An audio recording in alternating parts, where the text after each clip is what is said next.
तो समस्त को पुणी थे मो जीवन चैनल रे स्वागत करुच्ची एवं पुणी थे मु साक्षी देवाक चाहूँगी कारण अनेक भाई माने वीडियो माध्यम कमेंट करती अनेक प्रश्न करती है तो ये वीडियो मुझे छाड़ुची से कमेंट से भली कमेंट करेंगे ना जो मैंने जानी ना ये वीडियो को देखु ध्यान भाव शुणु जे अनेक आज आमर आदिवासी माने भी हो कि अन्य धर्म रे जो मैंने कि हिंदू सनातन जी भी अच्छा बहुत प्रश्न करती से कहते आदिवासी माने कहीं क्रिश्चियन होती कि अन्य धर्म रे कहीं क्रिश्चियन है पचार कहीं क्रिश्चियन होती किंतु मु आपण मानक ए वीडियो रे जनइबी जे आमे कहीं क्रिश्चियन हेलु बा तथा आमे जीशु को कहीं विश्वास कलु बा आमे जीशु को कहीं ग्रहण करूँ बोली है तो चलते वीडियो रे आपण माने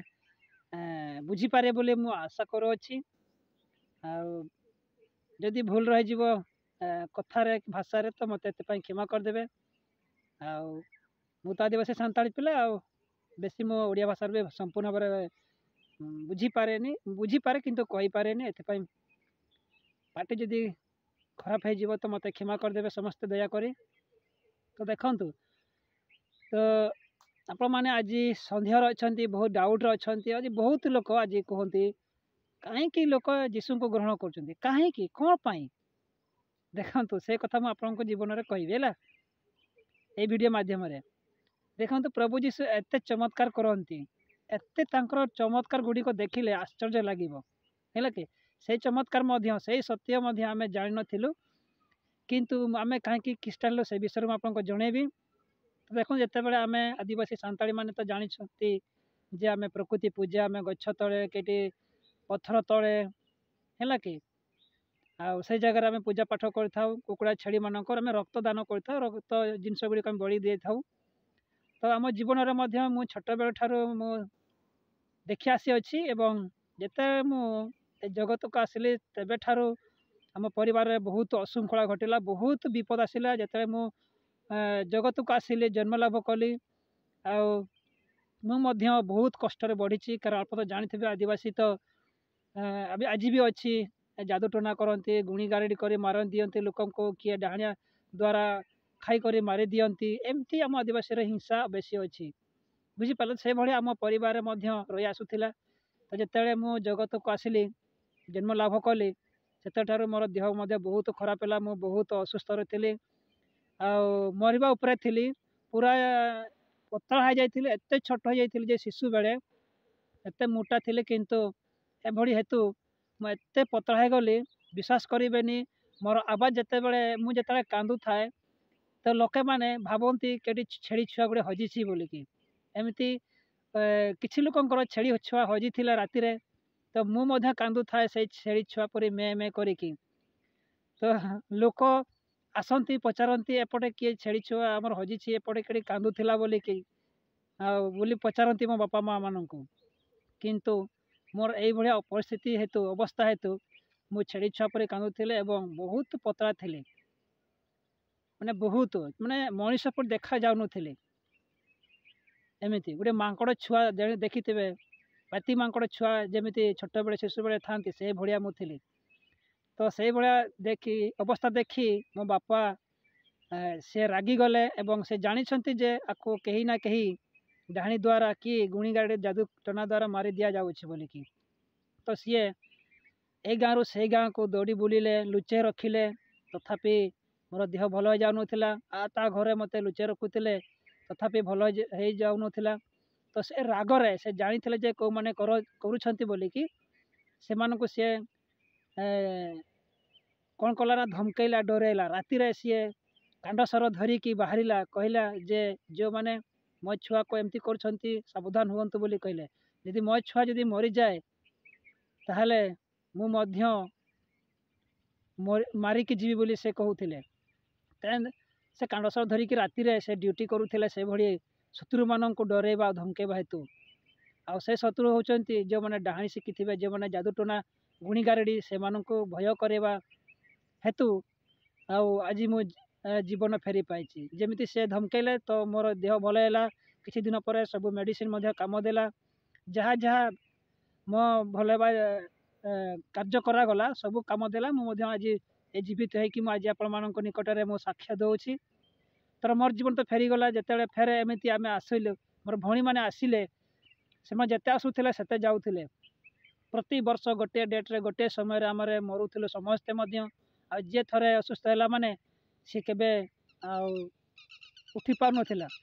ତ ସେଇଭଳିଆ ବହୁତ ଯେତେବେଳେ ଭଉଣୀମାନେ ଜ୍ୱର ଦେହ ଖରାପ ହେଲା କି ଜ୍ୱର ଅସୁସ୍ଥ ହେଲେ କେତେ ମେଡ଼ିକାଲ ନେଲୁ ମେଡ଼ିକାଲ ଡକ୍ଟର କହିବେ ବେମାର ରୋଗ ଅଛି ଆଉ ସେମାନେ ତାଙ୍କ ସେ ଅନୁସାରେ ଟ୍ରିଟମେଣ୍ଟ ମଧ୍ୟ କରନ୍ତି କିନ୍ତୁ ଭଲ ହେଇଯାଉନଥାଏ। ତାପରେ ଆମ ଆଦିବାସୀ ହିସାବରେ ଆମର ଯେଉଁ ହିଂସା ବିରୋଧ ଥିବା ଯୋଗୁଁ ତେଲ ଦେଖନ୍ତି ପରିସ୍ରା ଦେଖନ୍ତି ଏମିତି କରି ଅନେକ ସିନ୍ଦୁର ମଧ୍ୟ ଦେଖନ୍ତି ଏମିତି ଦେଖୁ ଦେଖୁ ସେମାନେ ଅନେକ ଅଝା ବା ଗୁଣି ମଧ୍ୟ କୁହନ୍ତି ଯେ ଏମିତି ସେମିତି ଶୈତାନ ଗୋଟେ ଲାଗିଛି ବୋଲିକି। ତ ସେ ଶୈତାନକୁ ଦୂରେଇ ନେବା ପାଇଁ ସେମାନେ ଯାହା ଯାହା ବଳି ଦେବା ପାଇଁ କୁହନ୍ତି ବଳି ଉତ୍ସର୍ଗ କରିବା ପାଇଁ କୁହନ୍ତି ଆମେ ତାହା ମଧ୍ୟ କରୁ। ଏମିତି କେତେ ଜଣଙ୍କର ଜୀବନ ଯିବାରୁ ଆମେ ମଧ୍ୟ କେତେ କେତେ ପଶୁପକ୍ଷୀମାନଙ୍କର ଜୀବନ ବଳି ଦେଇଛୁ। ଏମିତି ଆମ ପରିବାର ପୁରା ଅଭାବ ହେଇଗଲା। ଏମିତି ହେଉ ହେଉ ପୁଣି ସମସ୍ତେ କୁହନ୍ତି ଗୁଣିଗାରେଡ଼ି ମଧ୍ୟ ବଡ଼ ବଡ଼ ଅଝା ଆସନ୍ତି ସେମାନେ ମଧ୍ୟ କହନ୍ତି ଯାହା ଗଲା ଗଲା ଜଣେ ଦୁଇଙ୍କର ଜୀବନ ଚାଲିଗଲା ଆଉ କାହାର ଜୀବ ନାହିଁ। ଏମିତି ଯେତେବେଳେ ଭଉଣୀମାନଙ୍କର ଜୀବନ ଚାଲିଗଲା ସବୁକିଛି ଆମ ଘର ପୁରା ଅଭାବ ହେଇଗଲୁ ଆମେ ଘର ଛାଡ଼ିଦେଲୁ ଆଉ ତା ଘରେ ରହିଲୁ ଭିକାରୀ ଭଳିଆ ରହିଗଲୁ କେହି ଆମକୁ ପଚାରନ୍ତି ନାହିଁ। ଗାଁ ସମାଜରେ ଆମେ ଗୋଟିଏ ଆଦିବାସୀ ହେଇକି ମଧ୍ୟ ଆମକୁ କେହି ସହଯୋଗ କରିନଥିଲେ କି ଟଙ୍କାଟେ ପଇସା ଦେଇକି ଆମକୁ କିଛି ଭରସା ମଧ୍ୟ ଆମକୁ ଯୋଗାଇ ନଥିଲେ। ଏଭଳିଆ ପରିସ୍ଥିତି ହେତୁ ବାପା ମାଆ ମାନେ ଆମ ଛୁଆମାନେ ମାନେ ଆମ ଭାଇ ଭଉଣୀମାନେ ସୁରକ୍ଷିତ ରହିବା ବୋଲିକି ଜୀବନ ସୁରକ୍ଷିତ ରହିବ ବୋଲିକି ସେମାନେ ଆମକୁ ଲୁଚାଇ ରଖୁଥିଲେ ଏଠି ସେଠି କରିକି। କିନ୍ତୁ ମୋ ଭଉଣୀମାନଙ୍କର ଜୀବନ କାହାରି ମଧ୍ୟ ଏମିତି ଲୁଚାଇ ଲୁଚାଇ କଲା ମଧ୍ୟ ସେମାନଙ୍କ ଜୀବନ ଫେରି ପାଇଲା ହେ ନାହିଁ।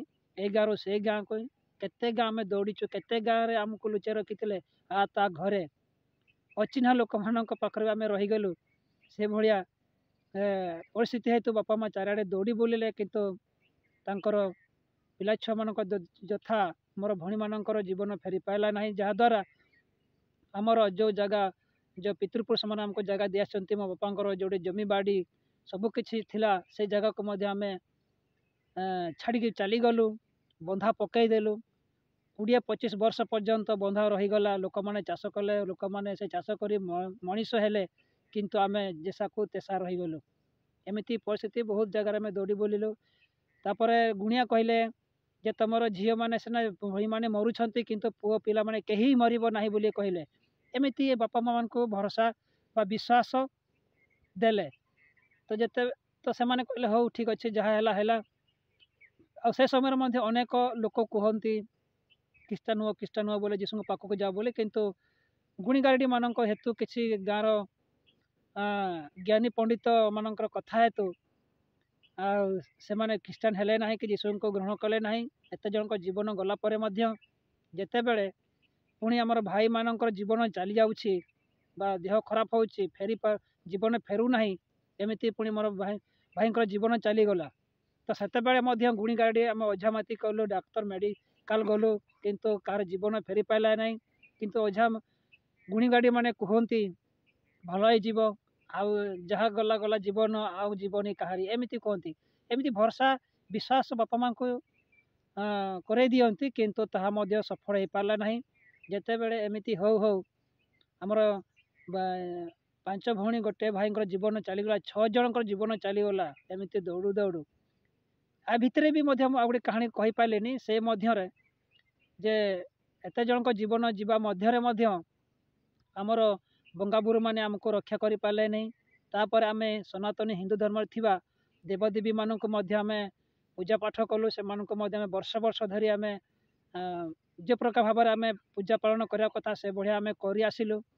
କାରଣ ସେମାନଙ୍କ ଦ୍ୱାରା ମଧ୍ୟ ଆମେ ବଞ୍ଚିତ ହେଇପାରିବୁ ବୋଲି ଆଶା ରଖି ଲୋକମାନଙ୍କ କଥାରେ ବାପା ମାଆ ମାନେ ମଧ୍ୟ ବିଶ୍ୱାସ କଲେ। ମୁଁ ମଧ୍ୟ ମନ୍ଦିରକୁ ଯାଇଛି ପୂଜା ପାଠ କରିଛି ଆଉ ସବୁବେଳେ ମୁଁ ମଧ୍ୟ ସେମାନଙ୍କୁ ମୁଁ ପ୍ରାର୍ଥନାରେ ଡାକେ ଆଉ ବହୁତ ଭଲ ପାଏ ମଧ୍ୟ ଆମେ ସମସ୍ତେ। କିନ୍ତୁ ସେ ଦେବଦେବୀ ମାନେ ମଧ୍ୟ ମୋର ଭଉଣୀମାନଙ୍କର ଜୀବନ କିମ୍ବା ଭାଇମାନଙ୍କର ଜୀବନକୁ ଫେରି ପାରିଲେ ନାହିଁ କି ଆମର ଆଦିବାସୀ ସାରନା ଧର୍ମରେ ଥିବା ବଙ୍ଗାବୁରୁମାନେ ମଧ୍ୟ रक्षा करिपाला नहीं एमिति कि आम समाज लोक आमको सहयोग कले ना बापा माँ को टिके भी सहयोग कले ना भिकारी भाया रहीगले मतलब कई खावा कण के देले नहीं कि बुद्धि टिके देले नहीं किंतु जहाँ भी हो भगवान की ईश्वर दया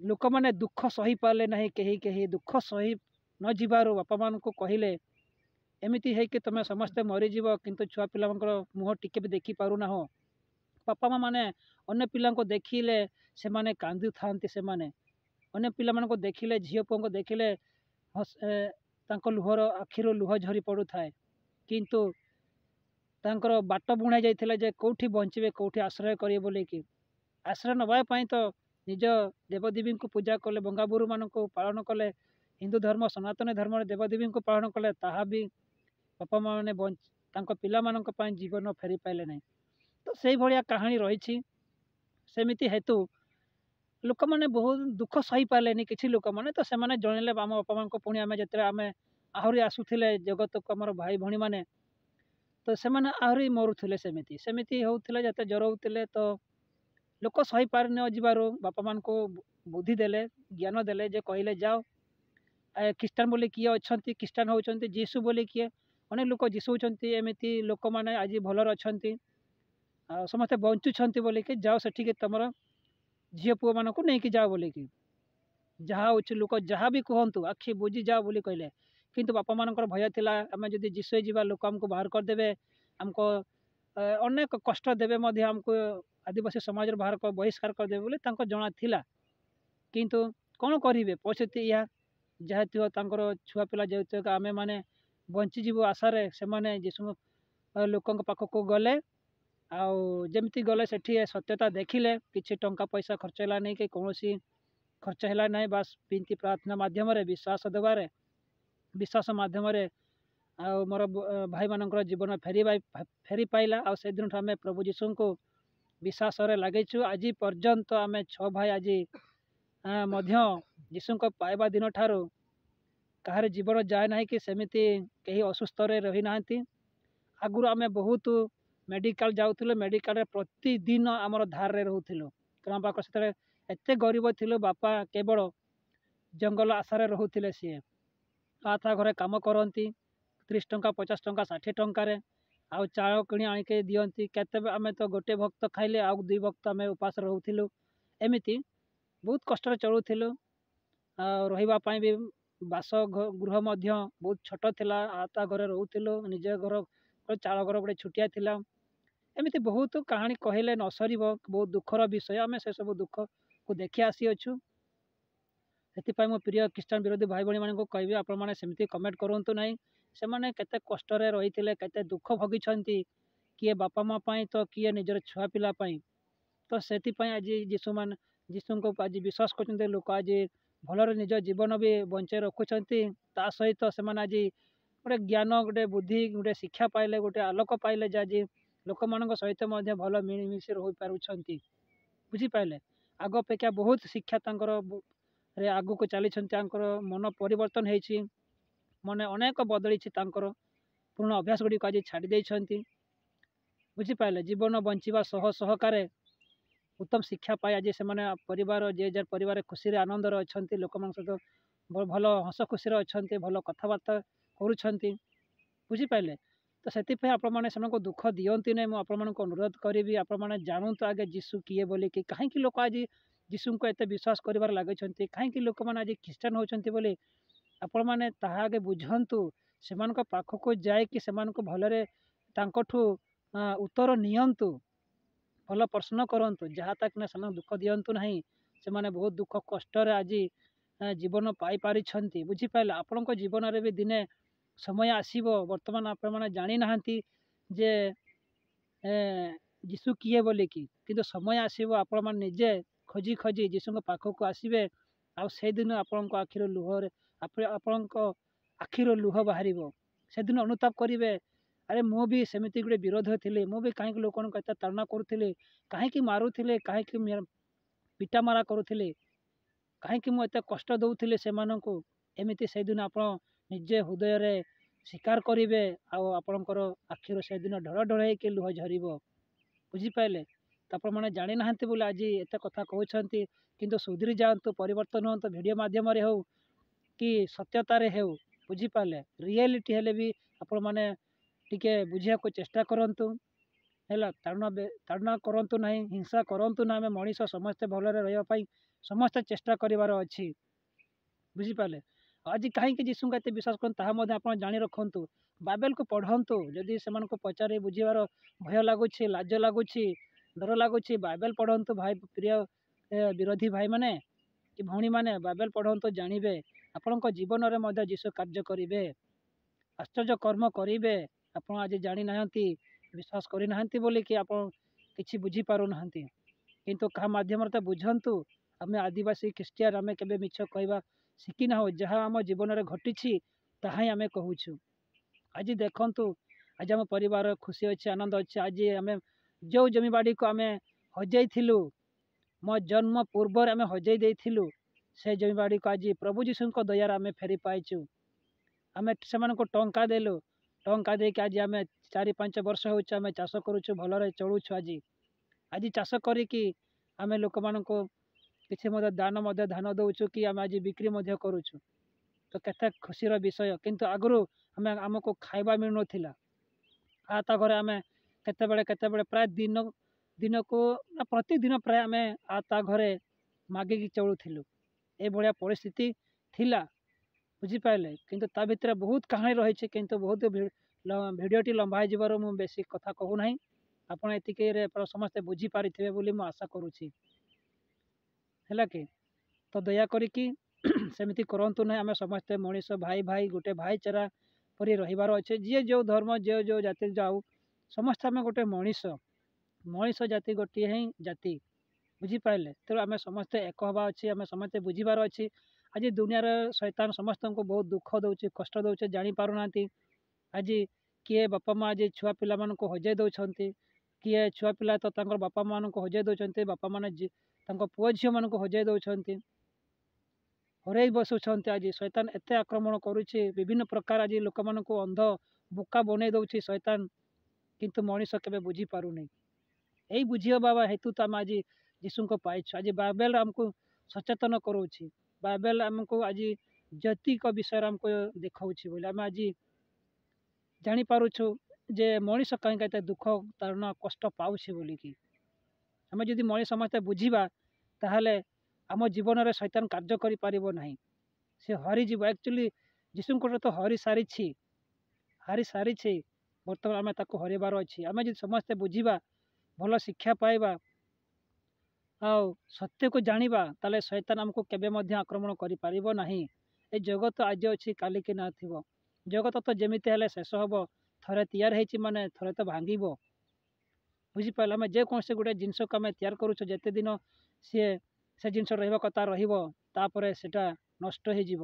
ଠିକ୍ ସେମିତି ଜଗତ ମଧ୍ୟ ଦିନେ ନଷ୍ଟ ହେଇଯିବ। ତେଣୁକରି ନଷ୍ଟ ହେବା ପୂର୍ବରେ ଆମେ ସତ୍ୟକୁ ଜାଣିବାର ଅଛି, ସତ୍ୟ ଈଶ୍ୱରଙ୍କ ପାଖକୁ ଆସିବାର ଅଛି, ଯେପରି ଆମେ ସମସ୍ତେ ସ୍ୱର୍ଗ ରାଜ୍ୟକୁ ଚାଲିପାରିବା। ତ ଏହା ହିଁ ମୋର ଏଇ ଭିଡ଼ିଓ ମାଧ୍ୟମରେ ଏହା ହିଁ ମୋର କହିବାର ଥିଲା। ତ ଆପଣମାନେ ଏବେ ଜାଣିଲେ, ଆଉ ଏଇ ବିଷୟକୁ କମେଣ୍ଟ କରନ୍ତୁ ନାହିଁ ବାରମ୍ବାର, ବୁଝିପାରିଲେ। ଆମେ ଆଜି କାହିଁକି ଯୀଶୁଙ୍କୁ ବିଶ୍ୱାସ କରୁଛୁ ବୋଲିକି। ଆମ ଜୀବନରେ ଆଜି ମଧ୍ୟ ଯୀଶୁ ବହୁତ ଚମତ୍କାର ଦେଖେଇଛନ୍ତି, ଆମକୁ ବହୁତ ଉଦ୍ଧାର କରୁଛନ୍ତି। ଅନେକ ବିପଦରେ, ଅନେକ ସମସ୍ୟାରେ ଯୀଶୁ ଛିଡ଼ା ହେଇଛନ୍ତି, ଆମ ସଙ୍ଗେ ଅଛନ୍ତି। କିନ୍ତୁ ବେଳେ ଗୋଟେ ଖ୍ରୀଷ୍ଟିଆନ ମଣିଷ ହେଇଥିଲେ ମଧ୍ୟ ଯେଉଁମାନେ ଆଜି ବିଶ୍ୱାସ କରନ୍ତି ଯୀଶୁଙ୍କୁ, କିନ୍ତୁ ଠିକ୍ରେ ପାଳନ କରନ୍ତି ନାହିଁ, ଠିକ୍ରେ ଯୀଶୁଙ୍କ ବାକ୍ୟକୁ ପାଳନ କରନ୍ତି, ଚାଲନ୍ତି ନାହିଁ, ଅଜ୍ଞାଭୋ ହୁଅନ୍ତି, ତ ସେମାନଙ୍କ ଜୀବନରେ ଅନେକ ଦୁଃଖ ଆସେ, କିନ୍ତୁ ତାହା ମଧ୍ୟ ସଫଳ ହୁଏ।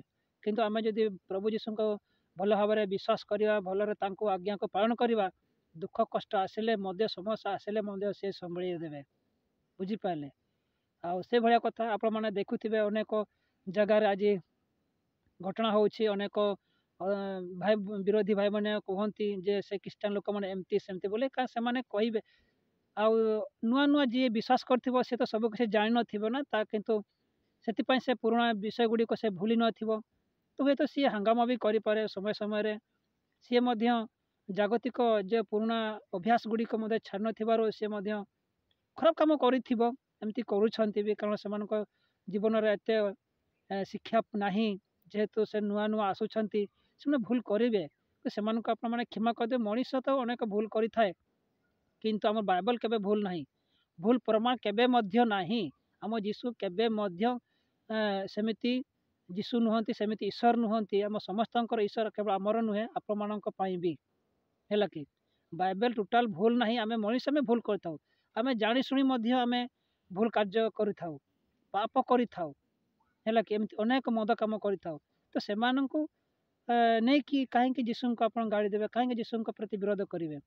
ହେଲା କି ଯୀଶୁଙ୍କୁ ଯେତେ ବିରୋଧ କଲେ ମଧ୍ୟ ଆପଣମାନେ କିଛି ପାରିବେ ନାହିଁ, କାରଣ ସିଏ ସମସ୍ତଙ୍କର ସତ୍ୟ ପରମେଶ୍ୱର ଅଟନ୍ତି। ତାଙ୍କ ପାଖରେ ସତ୍ୟ ଅଛି, ଜୀବନ ଅଛି, ପଥ ଅଛି। ହେଲା, ତା ବିନା ମଣିଷ କେହି ସ୍ୱର୍ଗ ରାଜ୍ୟକୁ ଯାଇପାରିବେ ନାହିଁ, କି ତା ବିନା କେହି କାହାର ଆତ୍ମା ଲାଭ ହେଇପାରିବ ନାହିଁ। ଏଇଟା ମୁଁ 100% ଆପଣମାନଙ୍କୁ କହୁଛି। ଯେଉଁମାନେ ଜାଣିନାହାନ୍ତି ଜାଣି ରଖନ୍ତୁ, ଥରେ ହେଲେ ପ୍ରଭୁ ଯୀଶୁଙ୍କ ବିଶ୍ୱାସରେ ଡାକନ୍ତୁ, ଦେଖିବେ ଆପଣଙ୍କ ଜୀବନରେ ମଧ୍ୟ ସେ ଚମତ୍କାର କାର୍ଯ୍ୟ ଗୁଡ଼ିକ କରିବେ, ଆପଣ ନିଜେ ଆଖିରେ ଦେଖିବେ। ହେଲା କି ଆଉ ଯେଉଁମାନେ କହୁଛନ୍ତି କମେଣ୍ଟ କରିକି ଯେ ଭାଇ ତମେ କ'ଣ ଯୀଶୁଙ୍କୁ ଦେଖିଛ, ତମେ କ'ଣ ଭଗବାନଙ୍କୁ ଦେଖିଛ? ହେଲା କି ଆପଣମାନେ ମଧ୍ୟ ଯୀଶୁଙ୍କୁ ଗ୍ରହଣ କରନ୍ତୁ, ବିଶ୍ୱାସ ସହିତ ଡାକନ୍ତୁ, ଦେଖିବେ ଆପଣମାନେ ଆପଣଙ୍କ ଜୀବନରେ ମଧ୍ୟ ଯୀଶୁ ଦେଖାଦେବେ। ହେଲା କି ଆପଣମାନେ ଆପଣଙ୍କ କାର୍ଯ୍ୟରେ ଆପଣଙ୍କ ଭଗବାନଙ୍କୁ ଦେଖିପାରିବେ।